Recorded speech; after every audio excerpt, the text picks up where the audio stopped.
എല്ലാവർക്കും മലയാളി കപ്പിൾസിന്റെ പുതിയൊരു എപ്പിസോഡിലേക്ക് സ്വാഗതം. അപ്പം നമ്മൾ ഇന്ന് വെജ് സമോസയുടെ റെസിപ്പിയുമായിട്ടാണ് വന്നിരിക്കുന്നത്. വീഡിയോ ഇഷ്ടമാവുകയാണെങ്കിൽ ഫ്രണ്ട്സിനൊക്കെ ഷെയർ ചെയ്യണം കേട്ടോ. അപ്പോൾ അതുപോലെ തന്നെ തൊട്ടടുത്തുള്ള സബ്സ്ക്രൈബ് ബട്ടണും അതിൻ്റെ അടുത്തുള്ള ബെല്ലൈക്കണും ഒക്കെ ക്ലിക്ക് ചെയ്തൊന്ന് സപ്പോർട്ട് ചെയ്യണേ പ്ലീസ്. അപ്പോൾ നമുക്ക് ഒട്ടും താമസിപ്പിക്കാതെ വീഡിയോയിലോട്ട് പോകാം. അപ്പോൾ വെജ് സമോസ ഉണ്ടാക്കാൻ വേണ്ടിയിട്ട് ഞാനിവിടെ ആവശ്യത്തിനുള്ള മൈദപ്പൊടി എടുത്തിട്ടുണ്ട്. ഇത് നിങ്ങൾക്ക് ഗോതമ്പ് പൊടിയിലും ചെയ്യാവുന്നതേ ഉള്ളൂ കേട്ടോ. അപ്പോൾ നമ്മുടെ മൈദ എത്രയാണോ നിങ്ങൾക്ക് വേണ്ട അതിൻ്റെ അളവിലെടുത്താൽ മതിയാവും. അതിലേക്ക് പാകത്തിനുള്ള ഉപ്പും 1 ടേബിൾ സ്പൂൺ സൺഫ്ലവർ ഓയിലൂടെ ചേർത്തിട്ട് നല്ല പോലെ മിക്സ് ചെയ്ത് കൊടുക്കണം. ഇങ്ങനെ മിക്സ് ചെയ്യുന്നത് വെള്ളം ഒഴിക്കുന്നതിന് മുമ്പ് ഇങ്ങനെ മിക്സ് ചെയ്യുന്നത് ആ ഉപ്പും എണ്ണയും എല്ലാം പൊടിയിൽ ഈവനായിട്ട് കിട്ടാൻ വേണ്ടിയിട്ടാണ്. അപ്പം ഞാൻ ഇതുപോലെ നല്ല പോലെ മിക്സ് ചെയ്ത് കൊടുക്കുന്നുണ്ട്. ഏതൊരു സാധനം ഉണ്ടാക്കുന്നതും അത് കുഴയ്ക്കുന്ന രീതിയിലൊക്കെ നല്ല ഡിപ്പെൻഡ് ചെയ്തിട്ടാണ്. അപ്പം ഞാനിവിടെ ആദ്യം ഒന്ന് മിക്സ് ചെയ്തതിന് ശേഷം കുറച്ച് വെള്ളമൊക്കെ ഒഴിച്ചിട്ട് നല്ല പോലെ ഒന്ന് കുഴച്ചെടുത്തിട്ടുണ്ട്. ഈ മെത്തേഡിലൊന്ന് നിങ്ങളൊന്ന് ട്രൈ ചെയ്ത് നോക്കണേ. കുഴയ്ക്കാൻ ഭയങ്കര പാടാണ്. കുഴയ്ക്കാനെങ്കിൽ ഇങ്ങനെ ബോള കയ്യിലെടുത്തിട്ട് രണ്ടറ്റവും വലിച്ച് ഇങ്ങനെ കൊടുക്കുകയാണെന്നുണ്ടെങ്കിൽ എല്ലാ ഇൻഗ്രീഡിയൻസും ഈവൻലി ആ ബോളിലെല്ലാം സ്പ്രെഡ് ആവുകയും ചെയ്യും, നല്ല സോഫ്റ്റ് ആയി കിട്ടുകയും ചെയ്യും. എല്ലാം കഴിഞ്ഞിട്ട് ലാസ്റ്റിൽ കുറച്ച് സൺഫ്ലവർ ഓയിൽ എൻ്റെ കയ്യിലൊന്ന് തേച്ചിട്ട് ഞാൻ ഒന്നുകൂടെ ആ ബോള് നല്ല പോലെ നമ്മുടെ മാവ് നല്ല പോലെ ഒന്ന് മിക്സ് ചെയ്തെടുക്കുന്നുണ്ട്. അത് എന്തിനാന്ന് ചോദിച്ചാൽ നമ്മളിത് റെസ്റ്റ് ചെയ്യാൻ വെക്കാൻ പോവാണ്. അപ്പോൾ കുറച്ച് നേരം അതിൻ്റെ മയത്തിലൊക്കെ ഒന്ന് ഡ്രൈ ആവാതിരിക്കാൻ വേണ്ടിയിട്ടാണ് ഞാനപ്പോൾ ഇത് റെസ്റ്റ് ചെയ്യാൻ വെക്കുക. അത് കഴിഞ്ഞിട്ട് അതേ സമയം അത് റെസ്റ്റ് ചെയ്യാൻ കൊടുക്കുന്ന സമയത്ത് നമുക്കൊരു പാത്രം അടുപ്പത്ത് വെച്ച് എണ്ണ ചൂടാക്കി അതിനകത്തോട്ട് ഒരു 1/2 ടീസ്പൂൺ ജീരകം ചേർത്ത് കൊടുക്കാം. അതിനുശേഷം ഇഞ്ചി, വെളുത്തുള്ളിയും പച്ചമുളകും ചെറുതായിട്ട് അരിഞ്ഞതോടെ ചേർത്ത് നല്ലപോലെ ഒന്ന് മൂപ്പിച്ചെടുക്കാം. അത് നല്ല പോലെ ഒന്ന് മൂത്ത് വരുന്ന സമയത്തിന് ഈ ആദ്യമേ ഇത് ഒറ്റയ്ക്കിട്ട് മൂപ്പിക്കുന്നത് നമുക്ക് ടേസ്റ്റിൽ എരി ഒരുപാട് ഇഷ്ടമല്ലാത്തവർക്ക് നല്ലതായിരിക്കും. അതിനുശേഷം അതിനകത്തോട്ട് സവാളയും കൂടെ ചേർത്തിട്ട് നല്ല പോലെ ഒന്ന് വഴറ്റി കൊടുക്കാം.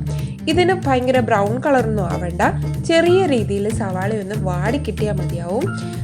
നിങ്ങൾ ട്രൈ ചെയ്യുന്ന സമൂസയുടെ റെസിപ്പിയുമായിട്ട് ഇതിന് സമയം ഉണ്ടാവും. പക്ഷേ ഞാൻ പറയുന്ന രീതിയിൽ സമൂസ ഷീറ്റൊക്കെ ഒന്ന് പ്രിപ്പയർ ചെയ്ത് നോക്കുക. ഭയങ്കര സോഫ്റ്റ് ആയിട്ട് അതുപോലെ തിന്നായിട്ട് നമുക്ക് കിട്ടും. അപ്പോൾ ഇവിടെ സവാള വഴറ്റാൻ വേണ്ടിയിട്ട് നമ്മുടെ എപ്പോഴത്തെ സീക്രട്ട് മന്ത്ര എല്ലാവർക്കും അറിയാവുന്ന പോലെ തന്നെ സവാള വഴറ്റാൻ വേണ്ടിയിട്ട് ഞാൻ കുറച്ച് ഉപ്പ് ചേർത്തിട്ടുണ്ട്. ആ ഉപ്പോട് ചേർത്ത് കഴിഞ്ഞ് നല്ലപോലെ ഒന്ന് വഴറ്റി അതൊരു ബ്രൗൺ കളറൊക്കെ ആയി വന്ന സമയത്ത് നമ്മൾ ഒരു 2 ടേബിൾ സ്പൂൺ എരിയില്ലാത്ത മുളക് പൊടിയാണ് ചേർത്തിരിക്കുന്നത്. നിങ്ങൾക്ക് എരിയൊക്കെ അതിനനുസരിച്ച് കമ്പയർ ചെയ്യാം. അപ്പം ഇതിനകത്തോട്ട് ഞാൻ ഗ്രേറ്റ് ചെയ്ത ക്യാരറ്റ് കൂടെ ചേർക്കുവാണേ. ഗ്രേറ്റ് ചെയ്യാതെയോ നിങ്ങൾക്ക് കൊത്തി അരിഞ്ഞോ ഒക്കെ വേണമെങ്കിലും ക്യാരറ്റ് ചേർക്കാവുന്നതേ ഉള്ളൂ. ഇതിപ്പോൾ ഞാൻ ഗ്രേറ്റ് ചെയ്ത് ചേർക്കുകയാണ്. ക്യാരറ്റ് ചേർത്തില്ലെങ്കിലും കുഴപ്പമൊന്നുമില്ല. നമ്മുടെ കയ്യിലുള്ള വെജിറ്റബിൾസ് ഒക്കെ ടേസ്റ്റിനനുസരിച്ച് ആഡ് ചെയ്യാവുന്നതാണ്. ഇപ്പം ഞാൻ ക്യാരറ്റ് കൂടെ ചേർത്ത് നല്ലപോലെ മിക്സ് ചെയ്തിട്ടുണ്ട്. അതിനകത്തോട്ട് ഞാൻ മഞ്ഞൾ ചേർത്തിട്ടില്ലായിരുന്നു. ആ മഞ്ഞളോട് ചേർത്ത് മഞ്ഞളൊന്ന് മുരിഞ്ഞ് കിട്ടുന്നവരെ നല്ലപോലെ ഒന്ന് മിക്സ് ചെയ്തു. ഇത് ഞാൻ ഒരു വലിയ ഉരുളക്കിഴങ്ങ് കുക്കറിലിട്ട് വേവിച്ച് ഉടച്ചെടുത്തിട്ടുള്ളതാണ്. അപ്പോൾ ഇതുകൂടി ഇതിൻ്റെ കൂട്ടത്തിൽ നമുക്ക് മിക്സ് ചെയ്ത് കൊടുക്കാം. ഉരുളക്കിഴങ്ങ് വേവിച്ചതിന് ശേഷം ചേർക്കുന്നതായിരിക്കും കുറച്ചുകൂടി ടേസ്റ്റി ആയിട്ട് കിട്ടുന്നത്. അതുപോലെ അതെല്ലാം നമ്മുടെ മസാല എല്ലാം അതിൽ നിന്ന് പിടിക്കുകയും ചെയ്യും. അപ്പം ഈവനായിട്ട് എല്ലാം മസാല എല്ലായിടത്തും ഒരേപോലെ ഉപ്പും എല്ലാം ഒന്ന് പിടിക്കുകയും ചെയ്യും. ഞാനതൊന്ന് മിക്സ് ചെയ്തെടുത്തിട്ടുണ്ട്. അതിന് ശേഷം അതിനകത്തോട്ട് ഞാൻ കുറച്ച് ഗരം മസാല പൗഡർ ചേർക്കുകയാണ്. ഇത് വീട്ടിൽ തന്നെ ഒന്ന് ചതച്ചെടുത്തതാണ്. ഞാനിപ്പോൾ പൊടി യൂസ് ചെയ്യുന്നതിനേക്കാൾ കൂടുതൽ ഇങ്ങനെയാണ് ഉപയോഗിക്കുന്നത്. അപ്പോൾ കുറച്ചുകൂടി ടേസ്റ്റി ആയിട്ട് തോന്നാറുണ്ട്. പിന്നെ എനിക്ക് ഉപ്പ് കുറവാണെന്ന് തോന്നിയോണ്ട് ഞാൻ കുറച്ച് ഉപ്പ് കൂടെ ചേർത്തു. അങ്ങനെ നമ്മുടെ മസാല അവിടെ റെഡിയാക്കി അതൊന്ന് തണുക്കാൻ വെക്കാം. ഒരു അരമണിക്കൂറിന് ശേഷം നമ്മൾ മാവിൽ കുഞ്ഞു ചപ്പാത്തി ബോൾസ് പോലെ ചപ്പാത്തിയുടെ എത്രയാണോ എടുക്കുന്നത് അതേ അളവിൽ ഞാൻ അവിടെ ബോൾസ് ആയിട്ട് എടുത്തിട്ടുണ്ട്. അങ്ങനെ എനിക്കൊരു 7 ബോൾസ് അതിൽ നിന്ന് കിട്ടിയിട്ടുണ്ടായിരുന്നു. അത് ഞാനൊരു കൗണ്ടർ ടോപ്പിൽ നല്ലപോലെ ചപ്പാത്തി പരത്തുന്ന പോലെ തന്നെ നമ്മൾ പരത്തിയെടുക്കുകയാണ്. ഒത്തിരി അങ്ങ് തിന്നാക്കണ്ട, ഒരു ഏകദേശം ഒരു റൗണ്ട് ഷേപ്പിൽ ഒന്ന് പരത്തിയെടുക്കാം. ഒത്തിരി തിന്നാക്കണ്ട എന്നും പറഞ്ഞുകൊണ്ട് ഒത്തിരി കട്ടിയാവാനും പാടില്ല. അതേ പരുവത്തിന് നമ്മളിത് പരത്തിയെടുത്തിട്ടുണ്ട്. ഇതുപോലെ ഞാൻ ബാക്കി എല്ലാ ചപ്പാത്തി മാവും പരത്തിയെടുത്തു. അതിനുശേഷം നമ്മൾ ആദ്യത്തെ ഒരു ചപ്പാത്തി പോലെ പരത്തിയെടുത്തില്ലേ, അതിൽ ഒരു ഷീറ്റ് വെച്ചിട്ട് അതിൻ്റെ മണ്ടയ്ക്ക് നല്ല പോലെ എണ്ണ തേക്കുക. എണ്ണ തേക്കുന്നത് നല്ല പോലെ തേക്കണം, എന്നാൽ മാത്രമേ നമുക്കത് ലാസ്റ്റ് വലിച്ചെടുക്കാൻ പറ്റത്തുള്ളൂ. അതുകൊണ്ട് തന്നെ നല്ല വൃത്തിക്ക് തന്നെ എണ്ണ തേച്ച് കൊടുക്കുക. വീഡിയോ കുറച്ച് ലെങ്തി ആവും കേട്ടോ, കാരണം നമ്മൾ ഷീറ്റ് ഉണ്ടാക്കുന്നതും സമൂസ ഉണ്ടാക്കുന്നതും ഒറ്റ വീഡിയോ കാണിക്കുന്നത് കൊണ്ടാണേ. അപ്പോൾ അതിനുശേഷം അതിൻ്റെ മണ്ടയ്ക്ക് ഞാൻ കുറച്ച് മൈദയുടെ പൊടിയും കൂടെ ചേർത്തിട്ട് അടുത്ത നമ്മൾ ഉണ്ടാക്കി വെച്ചിരിക്കുന്ന ഷീറ്റ് ഉണ്ടല്ലോ അതെടുത്ത് അതിൻ്റെ മണ്ടയിൽ വെച്ച് നല്ല പോലെ ഒന്ന് പരത്തി കൊടുക്കാം. നമുക്ക് മാക്സിമം വലുപ്പത്തിൽ മാക്സിമം തിന്നായിട്ട് ഞാനത് പരത്തിയെടുത്തിട്ടുണ്ട്. ഈ പരത്തിയെടുത്ത സാധനം അതേപോലെ ബാക്കിയെല്ലാം കൂടെ പരത്തിയെടുക്കണം കേട്ടോ. 2 എണ്ണം വെച്ച് പരത്തുന്നതായിരിക്കും എപ്പോഴും നിങ്ങൾക്ക് എടുക്കാനൊക്കെ എളുപ്പം. അപ്പോൾ എനിക്ക് 7 എണ്ണം ഉള്ളതുകൊണ്ട് 1 എണ്ണം മാത്രം ഞാൻ 3 എണ്ണം വെച്ചിട്ട് ഇങ്ങനെ പരത്തി, അല്ലെങ്കിൽ നിങ്ങൾക്ക് 2 എണ്ണം വെച്ച് ഇങ്ങനെ പരത്തിയെടുക്കാം. അതിനുശേഷം ഗ്യാസിൽ ഒരു തവ വെച്ചിട്ട് ആ തവ ചൂടായി വരുമ്പോൾ തിരിച്ചും മറിച്ചും ഇട്ട് നല്ല പോലെ ഇതൊന്ന് ഒത്തിരി അങ്ങ് വേവല്ല, നമ്മുടെ ചുമന്ന കളറൊന്നും വരണ്ട. എൻ്റെ 1 എണ്ണം അങ്ങനെ വന്നിട്ടുണ്ട്, അതായിപ്പോയി വീഡിയോ എടുത്തത്. എന്നാൽ അത്ര ആകണ്ട, ചെറിയ രീതിയിലൊന്ന് വെളുത്ത് വരുന്ന സമയത്തിന് തന്നെ നിങ്ങൾക്ക് എന്ത് ചെയ്യാം, ഇത് ഗ്യാസ് ഓഫ് ചെയ്തിട്ട് കുരിശ് പോലെ ഇതുപോലെ മുറിച്ചെടുക്കാം. ഒരുപാട് ലെങ്തി ആവാതിരിക്കാനാണ് കേട്ടോ ഞാൻ ഫ്രൈ ചെയ്യുന്ന ഒന്നും ഒത്തിരി കാണിക്കാതിരിക്കുന്നത്. അപ്പോൾ ഇത് ചപ്പാത്തി മാവ് എടുത്തിട്ട് നമ്മൾ കുരിശ് പോലെ കട്ട് ചെയ്തെടുക്കുന്നു. അതിനുശേഷം നമ്മൾ ഇതിൽ ഓരോ പീസ് എടുക്കുമ്പോൾ നിങ്ങൾക്ക് നല്ല വൃത്തിക്ക് കാണാൻ പറ്റും. നമ്മൾ വെച്ചിട്ടുള്ളത് ഇതിപ്പോൾ 3 എണ്ണം വെച്ചതിൻ്റെ ലെയറാണ് ഞാൻ കാണിക്കുന്നത്. 3 എണ്ണവും നല്ല കൃത്യമായിട്ട് സെപ്പറേറ്റ് ആയിട്ട് വന്നിട്ടുണ്ട്. അപ്പോൾ ഞാൻ പറഞ്ഞ കാര്യം ശ്രദ്ധിക്കുക, എണ്ണ നല്ലപോലെ തൂക്കണം, അതേപോലെ തന്നെ പൊടിയും നല്ലപോലെ ഇട്ടെങ്കിൽ മാത്രമേ ഇങ്ങനെ സെപ്പറേറ്റ് ആയിട്ട് കിട്ടത്തുള്ളൂ. അപ്പം നമ്മുടെ ഓരോ സമൂസ ഷീറ്റും നല്ല പെർഫെക്റ്റ് ആയിട്ട് റെഡിയായി വന്നുകൊണ്ടിരിക്കുകയാണ്. അതേപോലെ ഇത് വലിച്ചെടുക്കാൻ നല്ല സ്പീഡിൽ ഒറ്റ വലിയൊക്കെ കൊടുത്തു കഴിഞ്ഞാൽ കീറിപ്പോമേ, അതുകൊണ്ട് അങ്ങനെ ചെയ്യരുത്. നമ്മൾ അതുപോലെ അറ്റം കട്ടിയൊക്കെ വന്നു കഴിഞ്ഞാലും വലിച്ചെടുക്കുന്ന സമയത്ത് കീറിപ്പോവാൻ ചാൻസ് ഉണ്ട്. അതുകൊണ്ട് നിങ്ങൾ സമയം എടുത്ത് തന്നെ ഇതിനെ സ്പ്ലിറ്റ് ചെയ്യുക. ഞാനിപ്പം 7 എണ്ണം ഉണ്ടാക്കിയെന്ന് പറഞ്ഞില്ലേ, 7 ബോൾസ്. 7 ബോൾസിൽ നിന്നും എനിക്ക് ഒരു ചപ്പാത്തിയുടെ ഷീറ്റിൽ നിന്നും എനിക്ക് 4 എണ്ണം കിട്ടും. അതുകൊണ്ട് തന്നെ 7 എണ്ണത്തിൽ നിന്ന് 28 ബോൾസ് ആണ് കിട്ടുന്നത്. അപ്പം നമുക്ക് ഒട്ടും പേടിക്കേണ്ട. ഈ ഷീറ്റ് നമുക്ക് ആവശ്യത്തിന് എടുത്തിട്ട് ബാക്കി ഒരു പ്ലാസ്റ്റിക് കവറിലാക്കിയിട്ട് ഫ്രിഡ്ജിൽ സൂക്ഷിച്ചു വെച്ചാൽ പിന്നെ ഒരു ദിവസമാണെങ്കിലും നമുക്ക് സമൂസ ഉണ്ടാക്കാൻ വേണ്ടിയിട്ട് ആ ഷീറ്റ് യൂസ് ചെയ്യാം. ഇതപ്പോൾ ഫ്രിഡ്ജിൽ സ്റ്റോർ ചെയ്യാനും പറ്റുന്നൊരു ഷീറ്റാണ്. അപ്പം നമ്മൾ ആദ്യത്തെ ഒരു പീസ് എടുത്തു. അതിനുശേഷം കണ്ടില്ലേ, ആ കൂർത്ത ഭാഗമല്ല മറ്റേ ഭാഗം എടുത്തിട്ട്, ഇതിപ്പോൾ മൈദയുടെ പേസ്റ്റാണേ, മൈദ കുറച്ച് വെള്ളം കൂടെ ചേർത്തിട്ട് പേസ്റ്റ് പോലെ ആക്കത്തില്ലേ.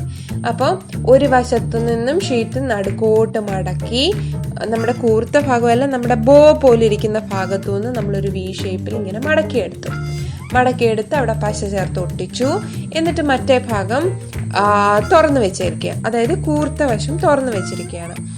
അപ്പോൾ ഇതേപോലെ ഒട്ടിച്ചു കൊടുക്കാം. ഞാൻ ഒന്നുകൂടെ കാണിക്കുന്നുണ്ട്, നിങ്ങൾക്ക് വീഡിയോ മനസ്സിലാവുന്നില്ലെങ്കിൽ ഒന്നുകൂടി ഞാൻ പറഞ്ഞു തരാം. അപ്പം നമുക്കിങ്ങനെ സമൂസയുടെ ഷീറ്റ് പോലെ ഇങ്ങനെ കിട്ടും. അപ്പം എന്താണ് ചെയ്യുന്നതെന്ന് ഞാൻ ഒന്നുകൂടി പറഞ്ഞു തരാം. നല്ലൊരു ഷീറ്റ് എടുക്കുക, അതിൻ്റെ ബോ പോലെ ഇരിക്കുന്ന ഭാഗത്ത് നിന്ന് നടുക്കോട്ട് ഒരു മടക്ക്, കറക്റ്റ് നടുക്കോട്ടൊരു മടക്ക് എന്ന് വെച്ചാൽ നമ്മൾ മടക്കുന്ന ആ ഭാഗം, ആ മടക്ക് വീഴുന്നിടം ഒരു വി ഷേപ്പിലോ അല്ലെങ്കിൽ ഒരു ട്രയാങ്കിൾ പോലെയോ ആക്കാൻ നമ്മൾ അവിടെയാണ് നോക്കുന്നത്. ബോ പോലെ ഇരിക്കുന്ന ഭാഗത്തിൻ്റെ സെൻറ്റർ പോർഷനിലാണ് നമ്മൾ ഇത് വെക്കുന്നത്, ഏത് ട്രയാങ്കിളിൻ്റെ സെൻറ്റർ പോർഷൻ വെക്കുന്നത്. എന്നിട്ട് അതിനെ പശ വെച്ച് ഒട്ടിച്ചതിന് ശേഷം നമുക്ക് ഇതുപോലൊരു കോൺ പോലെ കിട്ടും, ഒന്ന് വീർത്തെടുത്താൽ. അപ്പോൾ അതിനകത്തോട്ട് നമ്മൾ മസാല ഫില്ല് ചെയ്ത് കൊടുക്കുകയാണ്. നിങ്ങളുടെ ആവശ്യത്തിനുള്ള മസാല ഫില്ല് ചെയ്യാം. അതിനുശേഷം ഞാനിവിടെ ഇങ്ങനെ മസാല ഫില്ല് ചെയ്ത് കൊടുക്കുന്നുണ്ട്. അതേപോലെ ഇത് ഫില്ല് ചെയ്തതിന് ശേഷം നമ്മൾ ചെറുതായിട്ടൊന്ന് തവയിലൊന്ന് ചൂടാക്കിയല്ലോ, അതുകൊണ്ട് തന്നെ അതങ്ങനെ പൊട്ടിപ്പോവോ കീറിപ്പോവോ ഒന്നും ചെയ്യത്തില്ല, നമുക്ക് ഈസി ആയിട്ട് മടക്കാനൊക്കെ പറ്റും. അതിനുശേഷം ഞാൻ ചെറുതായിട്ടൊന്ന് അമർത്തി കൊടുത്ത് അതൊരു ട്രയാങ്കിൾ ഷേപ്പിലാക്കിയിട്ടുണ്ട്. അതിനുശേഷം നമ്മുടെ ആ തുറന്നിരിക്കുന്ന ഭാഗമില്ലേ, അവിടെയും കൂടെ കുറച്ച് മൈദയുടെ പശയും കൂടെ ചേർത്ത് അടച്ച് നല്ല എല്ലാ ഭാഗവും നല്ല പോലെ കവർ ചെയ്ത്, മൈദയുടെ പശ കൊണ്ട് കവർ ചെയ്ത് നമുക്കിത് ഫ്രൈ ചെയ്തെടുക്കാം. ഇനിയിപ്പോൾ എൻ്റെ ബാക്കിയുള്ള ഷീറ്റ്സിൽ എനിക്ക് എത്ര മസാലയുണ്ടോ അത്രയും മസാല ഫില്ല് ചെയ്യാൻ പറ്റുന്ന രീതിയിലുള്ള സമൂസകൾ ഞാൻ പ്രിപ്പയർ ചെയ്യുന്നുണ്ട്. ബാക്കി ഷീറ്റ്സ് എല്ലാം ഞാൻ എടുത്ത് ഫ്രിഡ്ജിൽ വെച്ചിട്ടുണ്ട്. അതിനുശേഷം ഒരു പാനിൽ എണ്ണ ചൂടാക്കിയിട്ട് നമ്മൾ ഡീപ് ഫ്രൈ ആണ് ചെയ്യുന്നത്, അതായത് മുങ്ങിക്കിടക്കണം. ഓരോരോ പപ്സായിട്ട് അതിനകത്ത് ഇടുകയാണ്. നമ്മുടെ ചെറിയതായിട്ടായാലും സമൂസ നമ്മുടെ ചെറുതായിട്ടെങ്കിലും എവിടെയെങ്കിലും ഒരു ഹോൾ ഉണ്ടെന്നുണ്ടെങ്കിൽ അതിനിടയിൽ കൂടെ മസാല വെളിയിൽ ചാടാനുള്ള എല്ലാ ഇതുമുണ്ട്. അതുകൊണ്ട് തന്നെ എവിടെയെങ്കിലും നിങ്ങൾ പെർഫെക്റ്റ് ആയിട്ട് തന്നെ മാക്സിമം അത് മടക്കാൻ നോക്കുക. എനിക്കൊരു അബദ്ധം പറ്റിപ്പോയി. ഇവിടെ കറണ്ട് ഇല്ലായിരുന്ന സമയത്താണ് ഞാനിത് ഷൂട്ട് ചെയ്തത്. അതിനിടയ്ക്ക് ഞാൻ ഒരെണ്ണത്തിൻ്റെ പശ ചേക്കാൻ മറന്നുപോയി. അത് കാരണമാണ് ഇങ്ങനെ മഞ്ഞ കളർ വന്നത്, ഇടയ്ക്കൂടെ വന്നത്.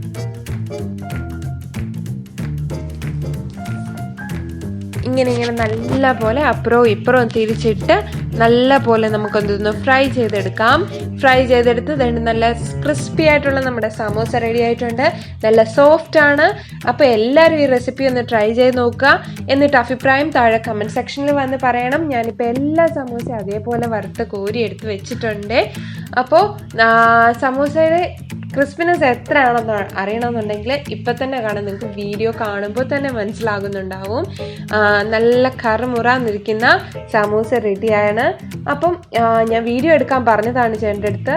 വീഡിയോ എടുത്തുകൊണ്ടിരിക്കുന്നതിനിടയ്ക്ക് തന്നെ സഹിക്കാൻ വയ്യാഞ്ഞിട്ട് അതിന്ന് പറഞ്ഞാൽ എടുത്തിട്ട് ചേട്ടൻ അപ്പം തന്നെ കഴിച്ചു. ഞങ്ങൾ ഒട്ടും വെട്ടമില്ലാതെ എടുത്തതാണെന്ന് മനസ്സിലായല്ലോ നിങ്ങൾക്ക്. അടുത്ത് ടോർച്ചൊക്കെ വെച്ചിട്ടാണ് ഞങ്ങളിത് ഷൂട്ട് ചെയ്തത്. അപ്പോൾ അടുത്ത വീഡിയോസുമായിട്ട് വീണ്ടും കാണുന്നവരെ ബൈ.